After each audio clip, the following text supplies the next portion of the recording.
Hello. Lovely to see you all. Welcome to this panel.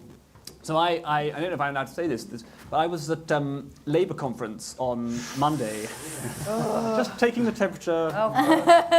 So the housing panels at Labour conference, this thing happens, repeatedly, where someone on the panel, the question will come up about where are we going to build, and they'll say, Tory areas. No, they don't say. Interestingly, they don't say. They say, well, they do say, Greenbelt, let's do it. Greenfield, let's do it. Brownfield, let's do it. Let's get building. And then what happens is the room rises in applause. So they've got, at the moment, total unity on this. Extremely clear primary colours message, which they're pitching to the nation, which they are internally agreed upon, and which, so far, unlike many aspects of their delivery in government, seems to have landed fairly well. Now, will they be able to deliver on that? That's another question. Will the unity remain once the diggers move into marginal Greenbelt Labour constituencies? That's another question. But for the time being, the Conservative Party is confronting a government which has a powerful, unified message on the question of housing. Now, I think it's fair to say that for the Conservative Party in recent years, housing has been a more, complicated issue, where the message has not always been as ambiguous, as unambiguous, and where there's clearly been complicated tensions that the Conservative Party has faced on this. I think it's also clear, I think probably everyone here will agree, working out a successful line on housing is essential both for the success of the Conservative Party and for the success of the country. So as the Conservative Party goes into opposition and thinks through what it means to be a big C Conservative in the 2020s, what this party's offer to the British people is, there is no debate more fundamental and more important than the question of what does the Conservative Party have to say to the British people on housing policy today. So I'm delighted that we have this wonderful panel to discuss this question. We have Bradley Thomas, the new MP for Bromsgrove, formerly council leader of Wychhaven. That's right. Anthony Brown, former MP for South Cambridgeshire. Genevieve Treadwell, who leads the London programme at the LSE School of Public Policy. Rachel McLean, whom I know from MHLG when you were Minister of Housing, one of a whole bunch of ministerial briefs that you've... Yeah. I thought you were going to say one of a whole number of housing ministers, that's old chestnut, which I don't have to put up with this year. Surely not. Surely not, no. And finally, Ruth Edwards, formerly MP for Rushcliffe. I think, well, I'm told this list is treated as authoritative. I'm going to... So we've got a biggish panel. I'm going to suggest we start with a few opening comments from the panelists, but don't go on too long. You can stop as soon as you like. If you go up to 10 minutes, then I'm going to forcibly stop you. 5 minutes is like an ideal length, and then we'll have plenty of time for Q&A and for discussion afterwards, and I will enforce a hard stop at 4:30. Bradley, are you happy to start us with a few remarks? Okay, sure, yeah. Look, I'm really pleased to be here, not just because I'm one of those rare things, a Conservative MP that got elected in 2024. Well done. But also because this is one of the most important topics. It was spot on in your opening remarks that for the success of our party and for the country, we've got to tackle this question about how we deliver housing in a sustainable way that the public can buy into, but that's delivered in a Conservative fashion. And something that's always been apparent to me, particularly given my background in local government, is the sense of resistance that you come up against whenever there's talk of any significant sort of change in housing numbers. And we'll all have different views on that, and we can sort of drill into factors such as the economics around sort of supply and demand. But I think we've really got to drill so much deeper than that into factors such as identity. I mean, this is a big one, and we hear this a lot at the minute. So whenever politicians talk about all different factors of society that are prevalent in the public's minds at the minute, whether it's things like their economic prosperity, whether it's immigration, whether it's housing. Identity is often a phrase that underpins this. And it's relevant here because the identity of places and the prosperity that we all enjoy in the communities where we live, identity underpins it. And getting this right, sort of by delivering a conservative approach that's rooted in respecting the heritage of a place, that focuses on the economic needs and potential of the place, that focuses also on how we deliver the skills that will enable us as a country to deliver the number of housing units that we need to deliver to meet demand. This is all fundamental, and it all comes back to sort of the identity of the place that we're seeking to enhance. How do we support the economy in delivering the skills, vocational skills, to deliver all of those houses? And ultimately create a place where people buy into the vision. So I'll give you an example. I was leader of Whitchaven. Quite often when we're going through a local plan development, we don't want identikit housing. I think far too often in this country we've allowed mediocrity to reign.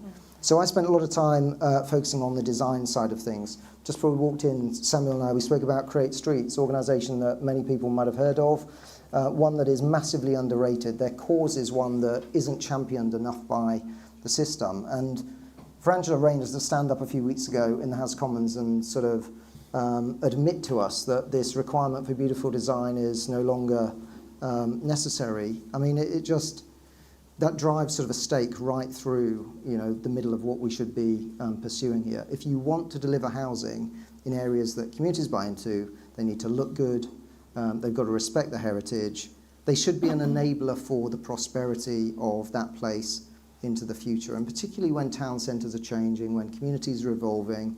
I've got constituency write to me all of the time and say, what are you going to do about Bromsgrove High Street? And part of the solution here is, focusing on urban density, make it look good. Labour have announced plans that will see Birmingham, as an example, reduce the number of housing units that they've got to deliver each year, but Bromsgrove is seeing an 82% increase. And that's perverse in a constituency like mine, which is 79% rural, 89% greenbelt, because the identity of the place is fundamentally rural. So tackling vocational skills that will deliver the number of housing units that we need, focusing on design, urban densification, for me, they're three of the really fundamental factors that will drive forward a housing revolution in true conservative fashion. Thank you. Rachel. Thank you so much, and it's a real pleasure to follow Bradley, my neighbour in Worcestershire, and unfortunately I wasn't so lucky, lost by 789 votes, but thank you, yeah, that's how I felt.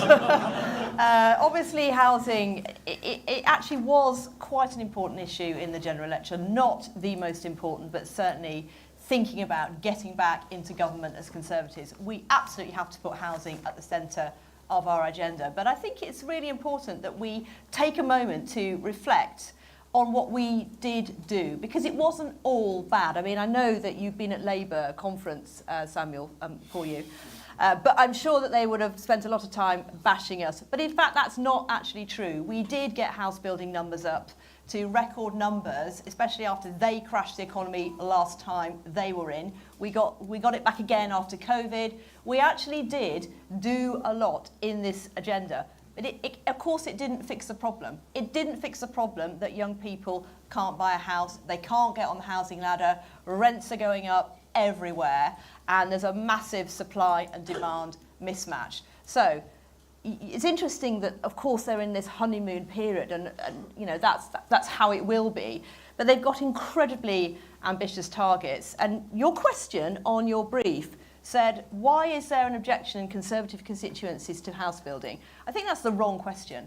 I think there is an objection to house building in every single constituency, probably bar a few inner city ones. But if you go anywhere that's got any green space, farmland, rural character, you will find objections. And I can tell you that my Labour successor is going to have to deal with all sorts of controversial planning applications. Just because he's Labour doesn't mean that people will be happy to see homes built on their beautiful golf course or the sort of places where they're used to having around them. So it isn't just a Conservative Labour thing, it's more about how people feel about their areas. And I think one final point before we get into the questions, I think we've looked at this completely wrongly in government. Obviously I was Housing Minister, but we were looking at the whole, we were not looking at the whole system. We were not starting from first principles. We had a Treasury that wanted growth, that just said, let's have more numbers, let's have more immigration. We had a housing department that was spending a lot of money on building social housing, but the DWP over there was spending £30 billion subsidising housing benefits. So all these things did not add up. You have different departments wanting different things, and the result of it was a bit incoherent, despite the fact that we did actually manage to build houses. So if we're going to get back into government, we need to strip it all back and start from what do we actually want to achieve. We can't just have immigration numbers looking at where we need to fill a job. We need to think about the fact that when people are immigrating to the country, they don't come with a house has to be provided. So everything needs to be looked at holistically, and I think only when we do that, we will be able to get the trust back from the electorate and actually, frankly, have an answer to this issue. Thank you. Thank you. For those standing at the back, just wanted to highlight, we do have a few seats here at the front if you're feeling bold enough to... Anthony. Thank you. So I come from the housing issue from several different angles. So I used to run a different think tank, Pulse Exchange, the top two, CPS and Pulse Exchange, just so and we wrote many reports about the need for more housing. I also helped set up a group called the Homeowners Alliance, which campaigns for aspiring homeowners and homeowners. And the first report that we issued, which I actually wrote, was about the called Death of the Dream. It's about how home ownership rates have been declining in the UK, started under the last Labour government, and what needs to be done to get home ownership rates back up. But I've also been an MP right at the front end of house building in the UK. This tie actually represents bricks which my staff gave me because of all the house building there was in South Cambridgeshire, and I'll come to some of that in a moment. What I would say is we absolutely need more housing in the UK. There is no doubt about it, and our houses are generally small if you look at the number of square metres per person, there's lots of consequences from it socially and economically. If you want to increase home ownership rates, it's not just about house building though. You also have to look at the finance side of it. I used to be chief executive of the British Bankers Association. Banks finance house building, home ownership in terms of mortgages. Actually, one of the real barriers that people have to getting on the housing ladder is not just house prices, obviously that's a big part of it, but it's actually being able to get a mortgage, being able to get the deposit together, and the rules imposed on the banks by the Bank of England make it more expensive for first-time buyers to get on the housing ladder, and you absolutely have to look at that to try and address it. And the government's had various programmes like Help to Buy and so on, which are good projects, but they're tiny and don't really address the scale of the issue. When I was MP for South Cambridgeshire, so I had two new towns being built in South Cambridgeshire, including Northstowe, which is the biggest new town in the UK since Milton Keynes. And I remember opening the 2020 Treasury Red Book, and it said another new town for South Cambridgeshire, and a new town for South Cambridgeshire. I phoned up the Treasury and all the ministers and said, are you a new town for South Cambridgeshire? Is this in addition to the two new towns that are already being built, a third new one? And they said, oh, the two are already being built? We didn't know about that one. Anyway, that got quietly dropped. And we had about 50,000, a programme under the local review for about 50,000 new houses to be built in the constituency. That's a huge number. But then I, one day, saw the Sunday Times, and there's a story on the front page, which Rachel, you'll remember, with Michael Gove wanting to build 250,000 houses entirely in my constituency, basically.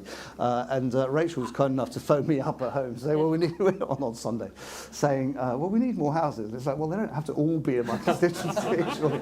I mean, other MPs complain about 500 houses. They complained about 1,000 houses. I had 250,000, which was, anyway. And so I had no choice but to go against it. And what I would say, just to marry this, that there is people accused of being hypocrites, saying we need more housing at a national level, build it everywhere except in my constituency. But how do you square that circle? What we pushed once the politics changed, and I assume CPS does similar things, but we kept going on about Yimbys, so making people yes in our backyard. And the reason for that is trying to create an incentive for people to want housing to be built near them. And the trouble is at the moment that it's entirely rational in almost all circumstances for individual homeowners and voters to object to housing in their area. So what you see in South Cambridgeshire is we had developments like Northstowe, which I mentioned, which is the biggest new town since Milton Keynes. It became famous for being an absolutely appalling planning disaster. So it was a big new town, didn't have a shop, didn't have a pub, didn't have a GP practice, didn't have a dentist, didn't have anything. It's covered in the national news. People had nothing to do in this new town. And the chairman of Homes England said to me, yes, it is really rather embarrassing. And it's very difficult when you've got that sort of development in your constituency to say to people, actually, we need to do this 50 times over. They're all going to say this is madness. And people move to villages because they want a rural way of life. And it's all downside, this new housing, for people living in those areas. And so you've got to create incentives for them. The landlords have huge incentives to sell the land. I mean, my farmers, they're absolutely delighted with all this. They make absolutely astonishing amounts of money. So agricultural land in South Cambridgeshire, £10,000 an acre with planning permission. It's £1 million an acre. Farmer comes to me, has just sold 100 acres for planning permission, has made £100 million. That's quite extraordinary. With rollover relief and inheritance tax rules, there's no tax on that whatsoever. It's really quite extraordinary the amount of money they make about it. The people who live there, however, the voters, generally get nothing. They get congestion, they get their landscapes ruined, they don't get their Section 106 agreements, but actually they're not followed through properly, and they're very, very limited. And I think a lot more emphasis needs to be put in making sure that the benefits of housing, a lot more of them accrue to the people who are there already. And then you'll find out that offer them deductions to council tax for 20 years, like half the council tax, or a whole load of other things that you could do. And you'll see that people are a lot more positive about it. But the other thing that needs to be done, and this really comes back to the point that Bradley said, is design quality. Because actually a lot of new house building in the UK is rubbish. Frankly, a lot of it is really, really poor quality. It's often very, very shoddily built. There's a real systemic problem in the whole guarantee system, that there is about new home builders, and the trouble that people who buy new homes have in actually getting those problems dealt with. And you say to the electors, you want more of these really badly built, badly designed, identikit, like not proper architect built, designed and built houses around you, and they go, no, they're rubbish. Why do we want more of that? So we need absolutely better design, higher quality build, and more incentives for people to want the housing in their constituency. And then I think across the country, not just in my ex-constituency, but in other ones, you'll find more people saying, yes, actually, we do want a bit of housing because it will improve the quality of life in our area. But until that point, my job as an MP was to represent my constituents. So I've got a member of the South Cambridgeshire Planning Committee here. It's just that as an MP saying you're going to cover the entire Greenbelt with 250,000 houses, you've got no option but to oppose it. Thank you. Ruth. Thanks, Samuel. So for the last 18 months of my time in Parliament, I served in the government whip's office. And the whip, which set out what the business in Parliament would be for the next week, used to come out every Wednesday, and then Thursday and Friday, Saturday, we'd call our flocks, so the sort of 20-odd MPs who we spoke to, and see what they thought of it.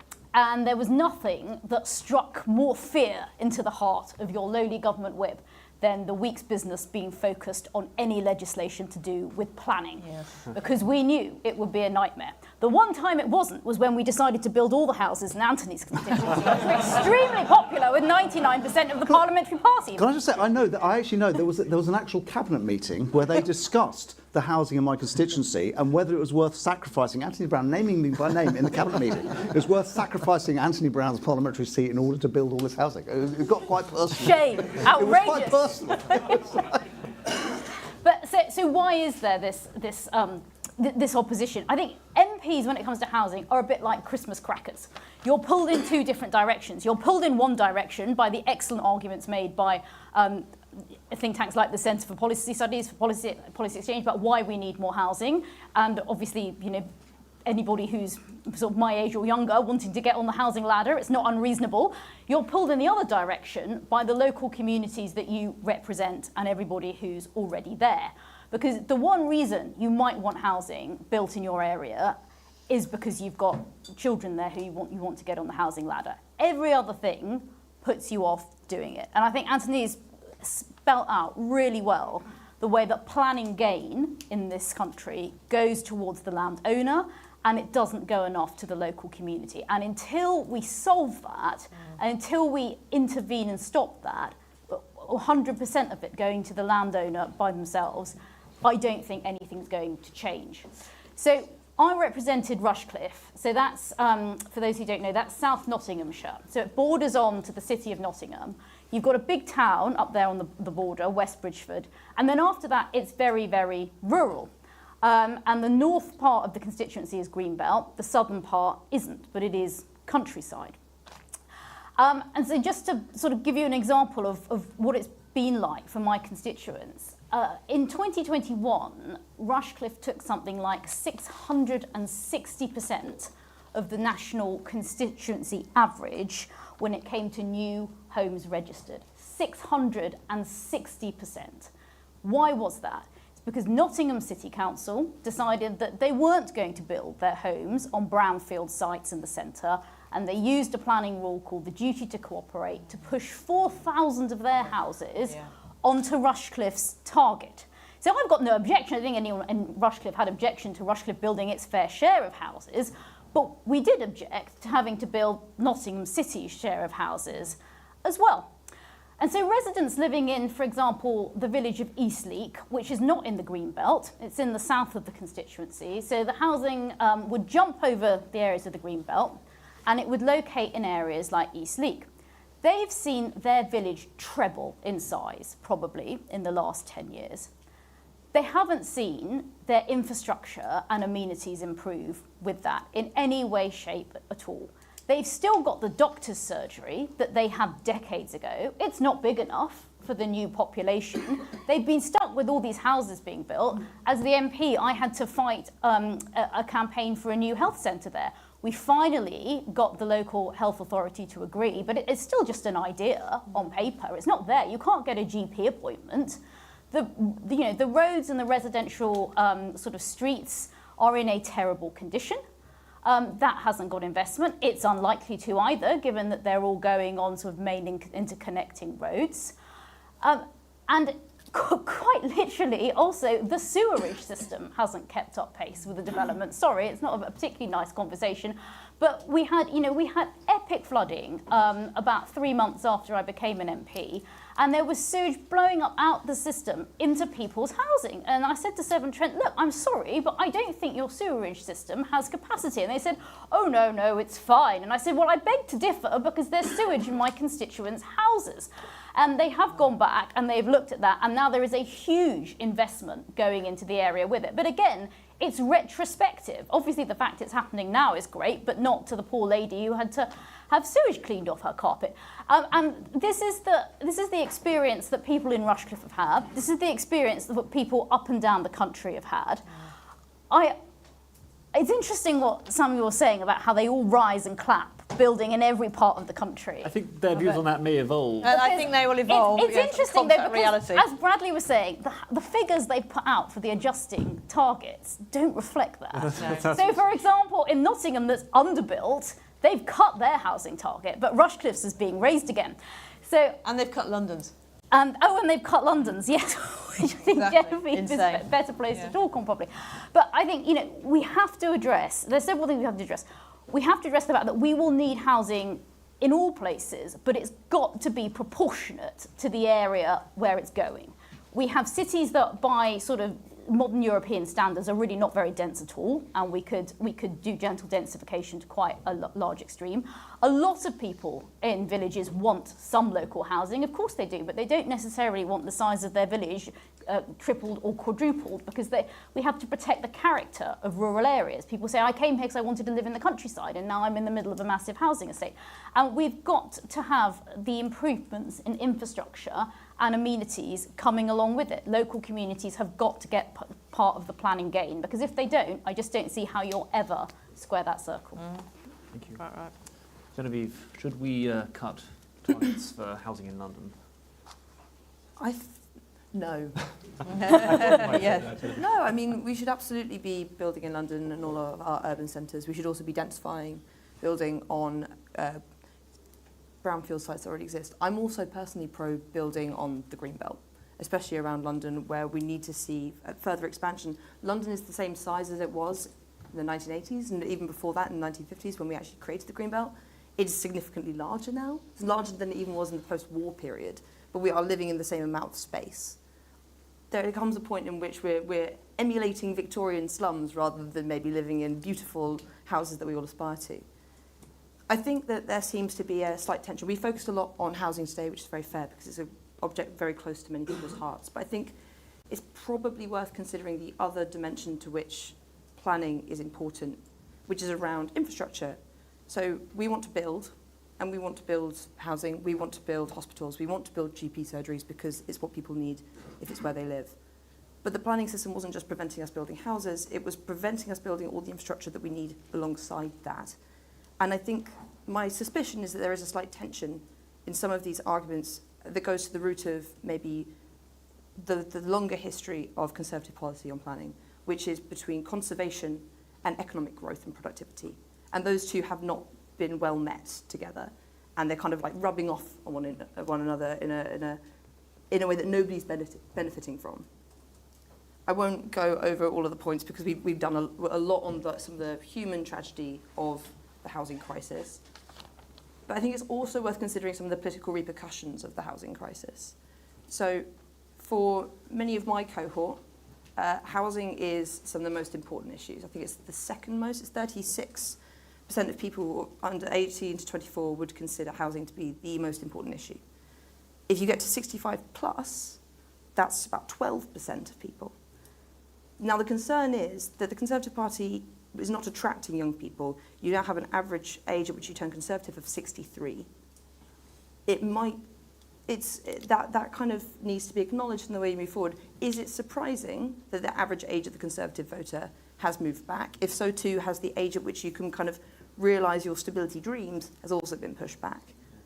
I think that's something that needs to be considered in a lot of this conversation about where we can put things. Also, the kind of question of who has the monopoly on green space. Because my parents, for instance, live on the edge of the green belt, and they built in an area that was once green field. All of the houses that we have here, everyone here lives on somewhere that was once green. But because we now live there, it's okay. We need to maybe think about how do we balance that desire to preserve and make it not so much of an altruistic gesture to say yes to housing.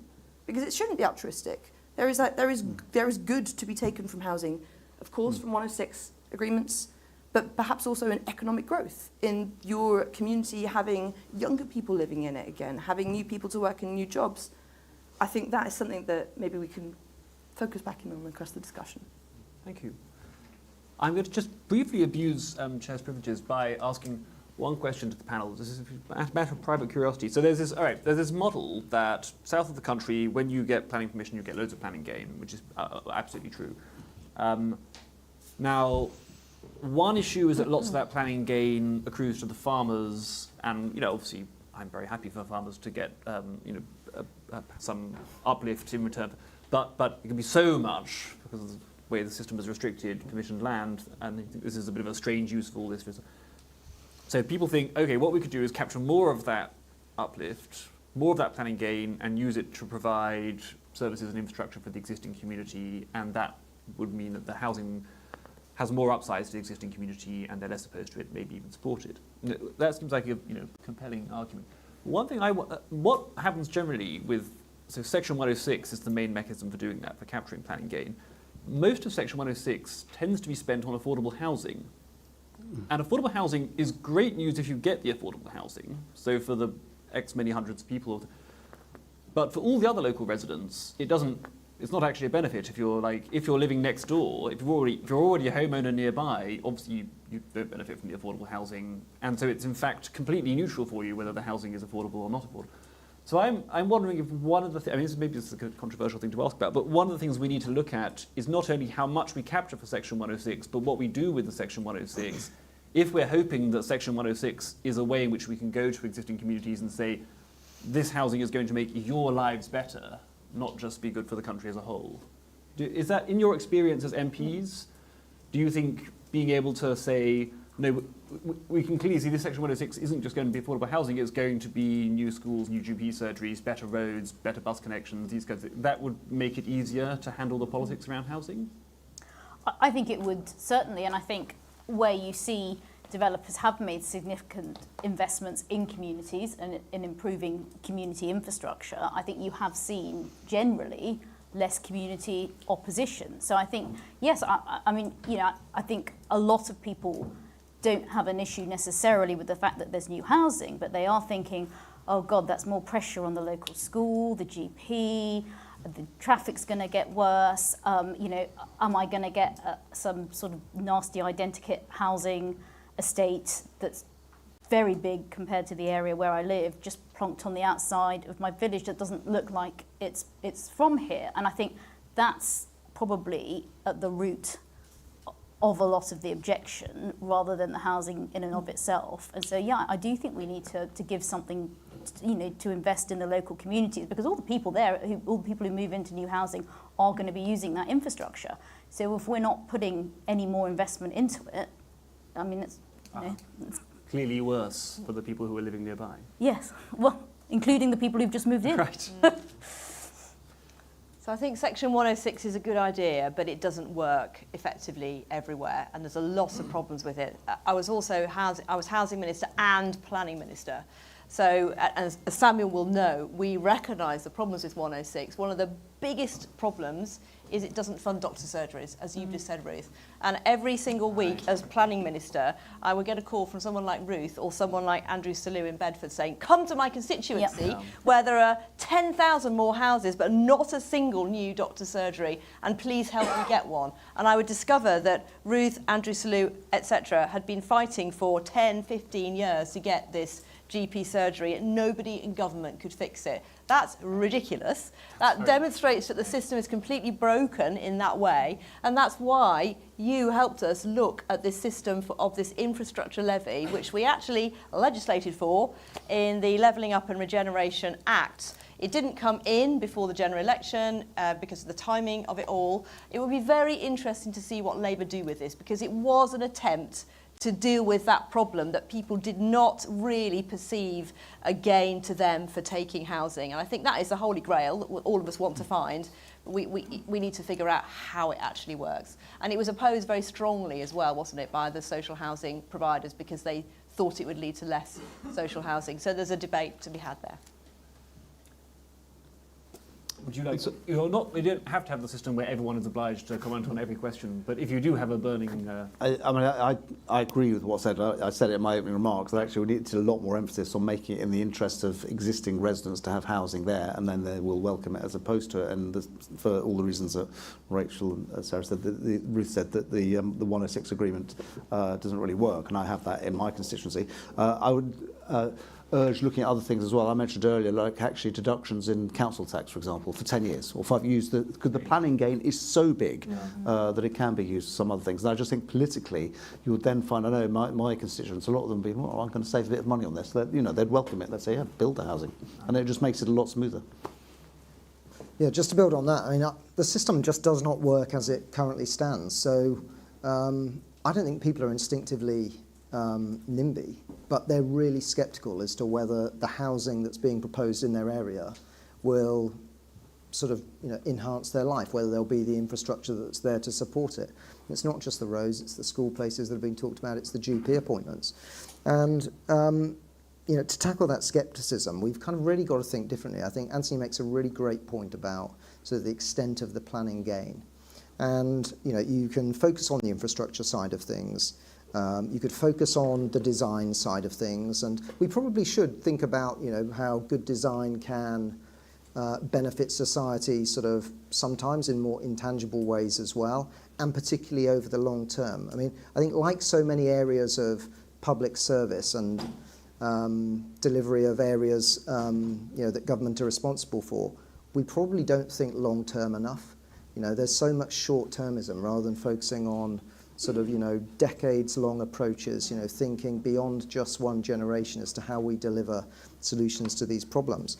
And with the design front, you know, thinking about that, over the long term, how do you design out crime? How do you design in health and well-being a bit more that could ultimately lead to a reduction in pressure on those local NHS services? And I think we've also got to tackle on the demand side, going back to some of the other big challenges. Across the country, a huge proportion of demand for housing does come from additional net migration beyond what governments have historically forecast. And so there's a scepticism there that across communities, probably in almost every part of the country, people think, well, is this housing even going to be for local people, particularly if it's affordable housing? There's often a scepticism there. But on the financing front as well, and thinking about that sort of upward gain that Anthony references, in my constituency, Bromsgrove, you've got a bit of a perfect storm because it's 89% greenbelt. You've got a population that is ageing, above average proportion of the population that's over 65 without enough bungalows for them to downsize into. So that creates problems with family homes not being freed up to go onto the open market. But you've also got average earnings, which are below the England average by about 9%. But even more, they're 17% below the England average if you live and work in the constituency. Now, what that tells you is that people often who are living in Bromsgrove commute here to Birmingham to earn the higher salaries, and that puts additional upward pressure on local housing costs. And then this compounds, part of the problem around house prices, affordability. And I think the entire sort of mortgage sector, there's a serious long-term sort of study and shift in our mindset that needs to be done as to how we support people in financing their homes for longer periods with more certainty as well. So in the US, it's not uncommon to get a 25-year mortgage with an interest rate that you're certain of at the point that you're taking that out. Here, people remortgage every 2 years, every 5 years. So across the board, we've got to think of every facet of the entire sort of housing industry, whether it's supply, access to land, the vocational skills that enables us to build houses and develop that talent, right through to financing and how people pay for their homes. I think I will throw open to questions from the floor. Panel, don't feel obliged to all answer each question, but you may all chip in for each question if you so wish. The first hand to go up was this gentleman right at the back. Well, thank you. Mike Leonard from the Centre for Future Homes at Birmingham City University.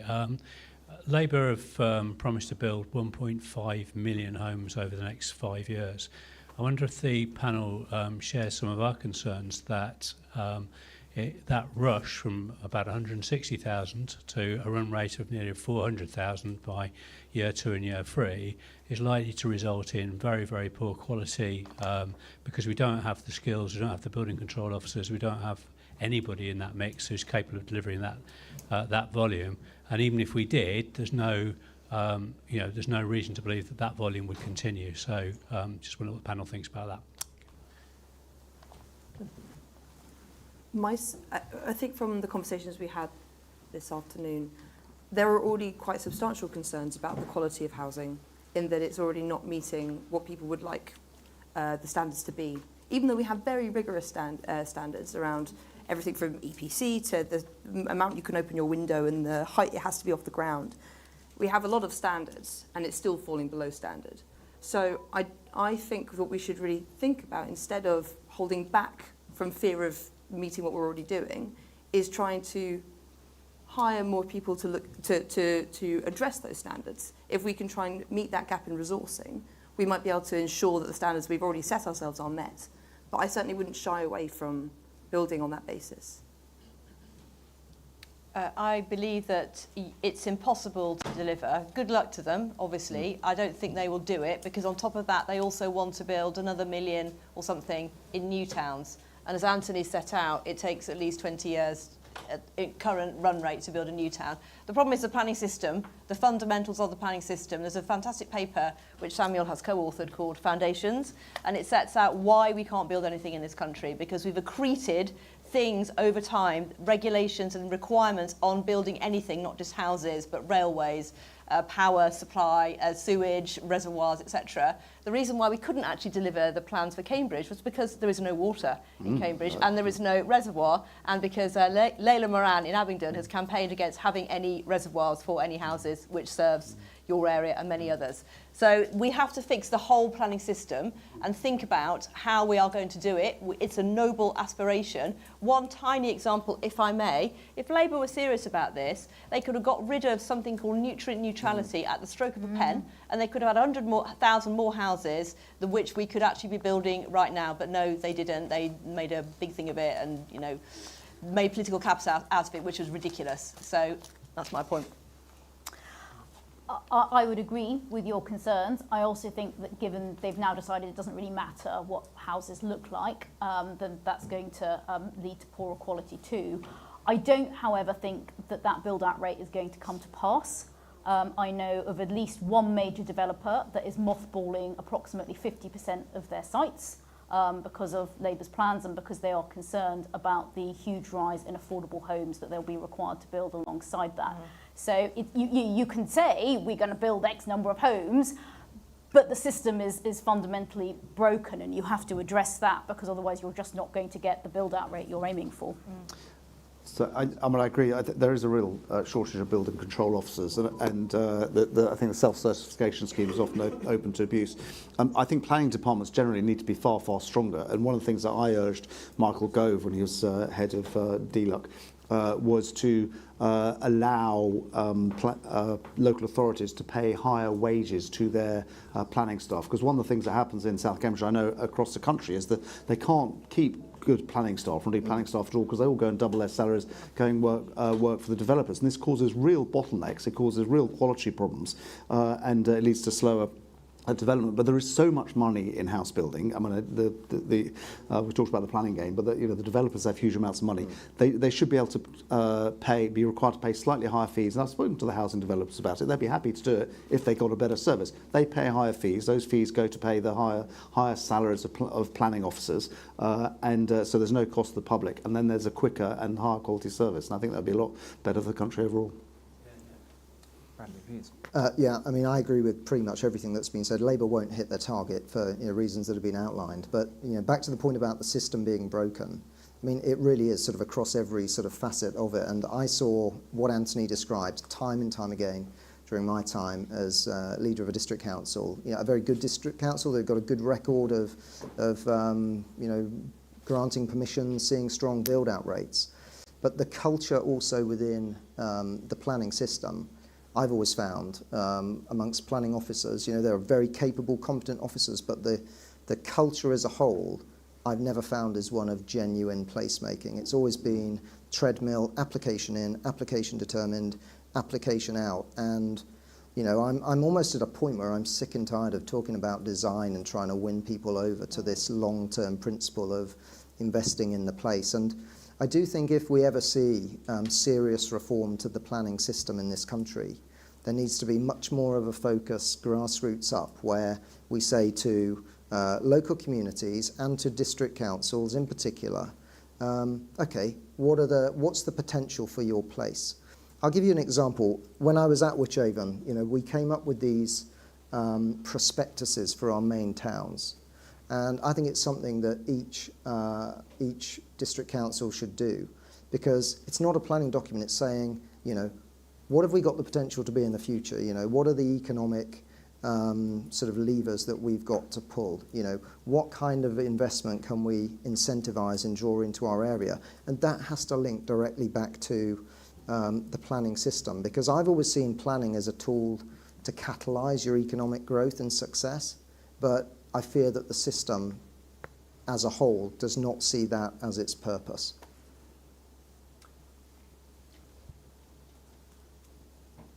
Gentleman here. Yeah, obviously Labour's got 1.5 million. Didn't we have a target? A million. There's a million. No, there's a million over Parliament. We delivered $1 million over the Parliament. Yeah, we did. We had an annual. Oh, yeah, we did. But well, we had a target of $1 million. They had a target of $1 million and another $1.5 million on top in new towns. I think that's what they had in their manifesto.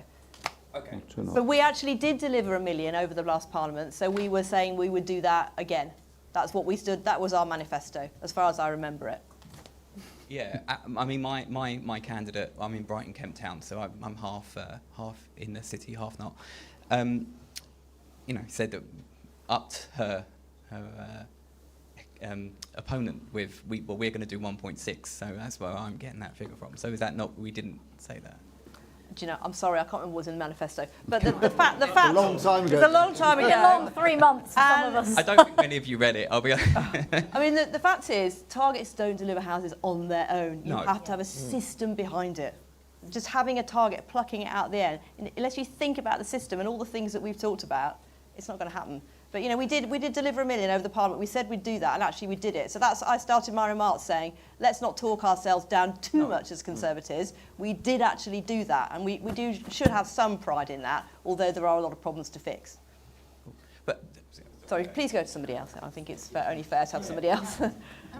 Isn't the problem here the affordability of the homes? It's not just building. It might be something for Samuel and Genevieve here, but isn't it the fact that the people that need the homes can't afford them, and if the private developers build, as you've said, for all these, give the farmers millions of pounds, it's a commercial decision to build. And the people who buy the non-affordable housing, which is a condition of the 106, they just end up paying more.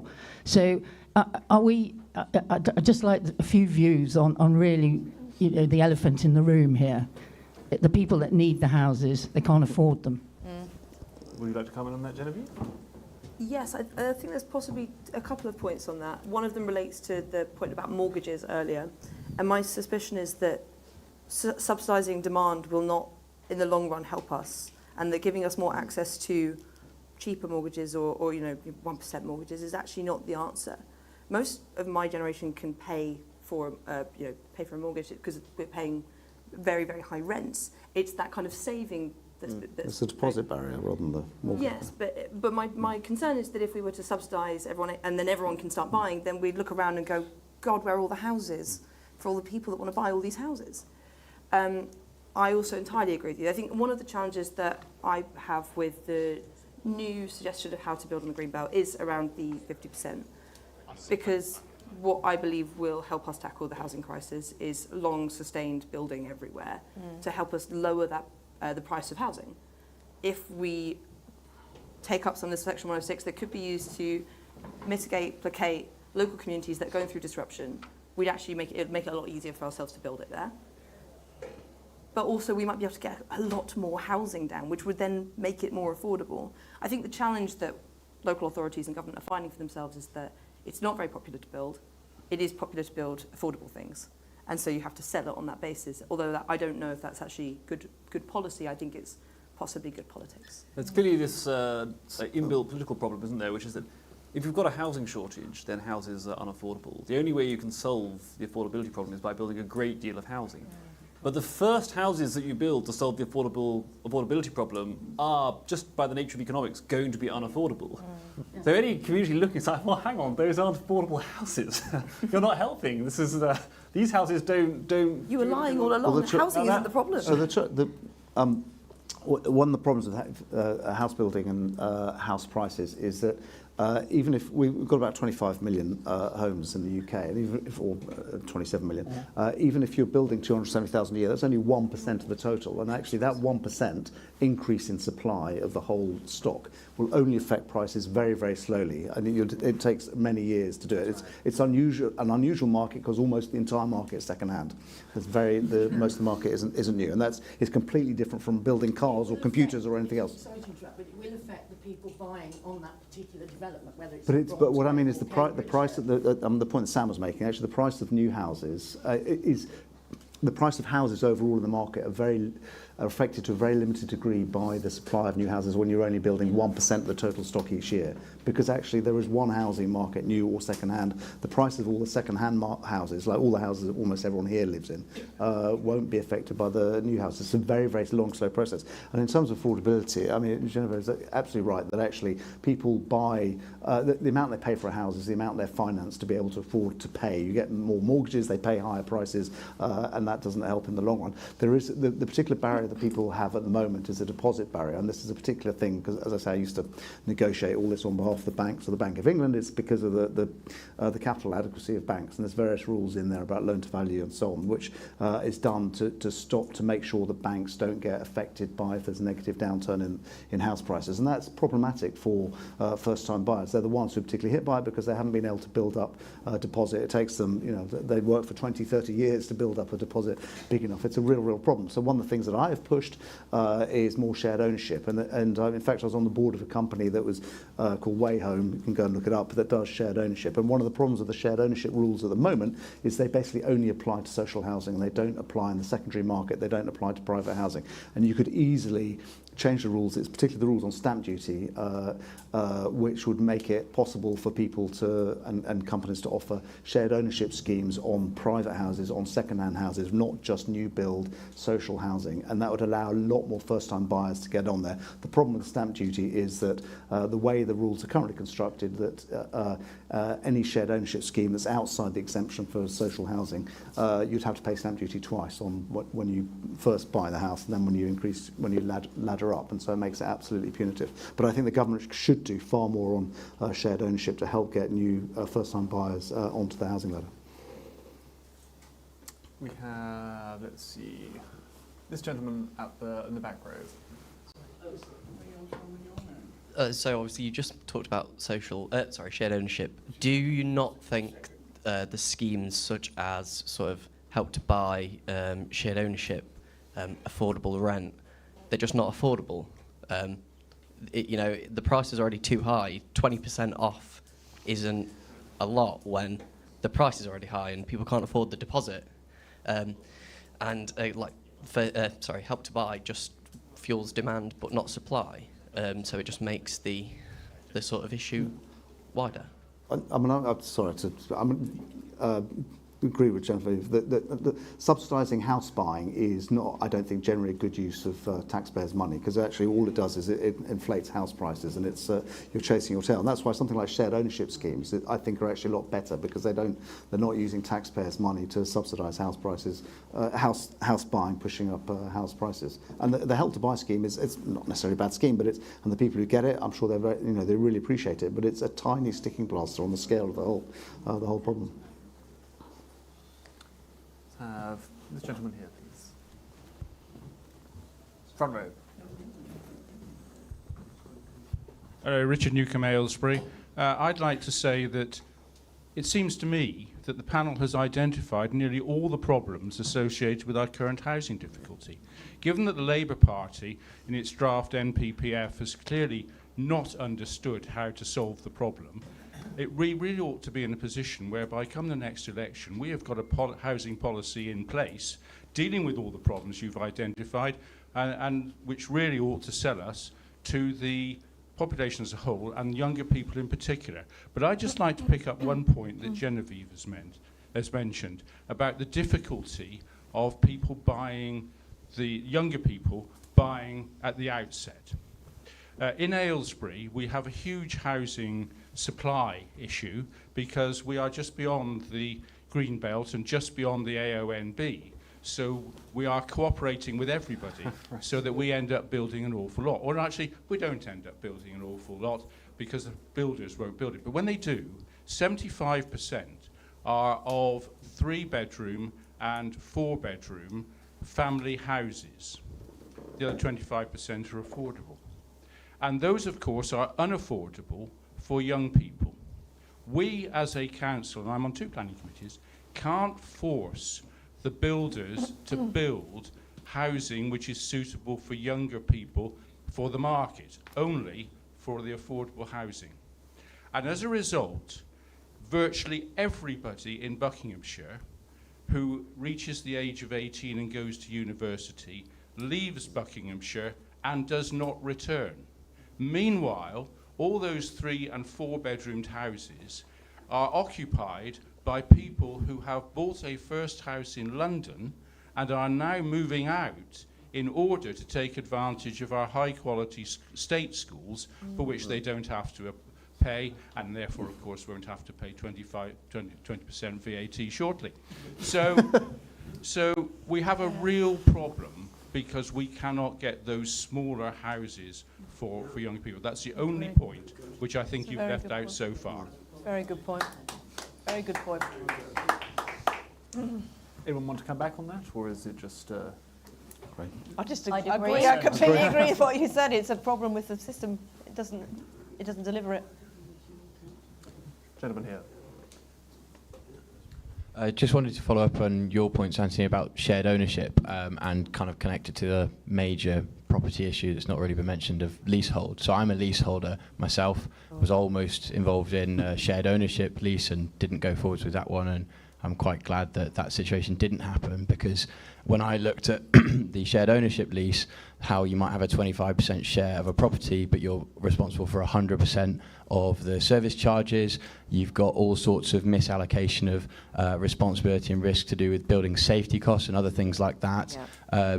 So I just really, you were making my hair stand on end in terms of what you were just saying about pushing shared ownership, because I very much see it as a real big, worse, younger cousin of the whole leasehold difficulties.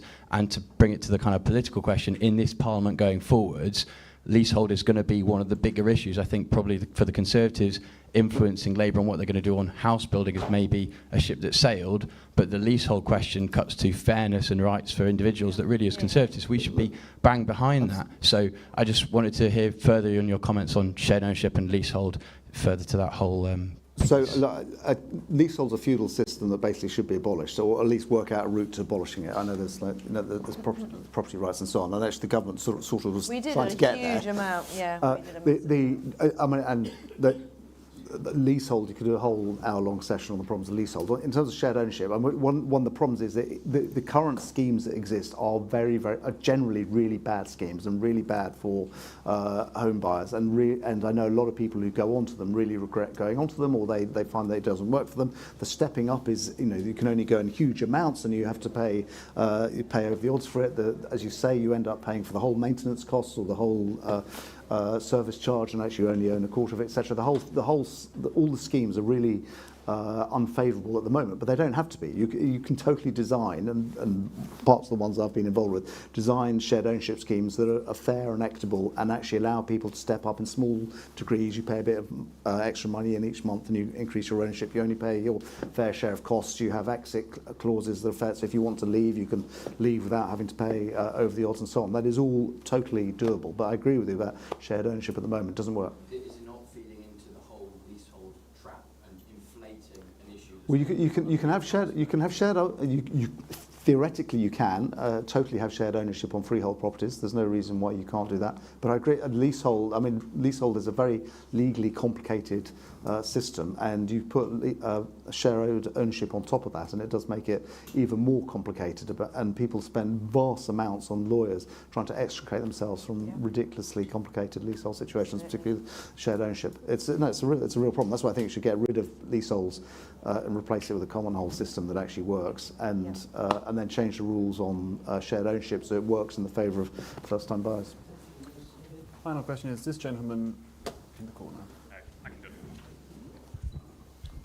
Thank you. I'm so afraid to say that I'm actually going to start with a comment, but I will get to a question as well. This is an interesting conversation, and it's my first conference for 5 years, and we were having the same conversations back then. Now, obviously, as you've said, as the Foreign Minister said, we have done a lot while we were in government, and we did do a lot, but obviously we didn't fix the problem. No, we didn't. Now, the reason I was away for those 5 years is because I actually live in France, in the Pays d'Aix, which is the sort of outskirts of Geneva. It is basically the commuter belt for Geneva, but it's in a different country.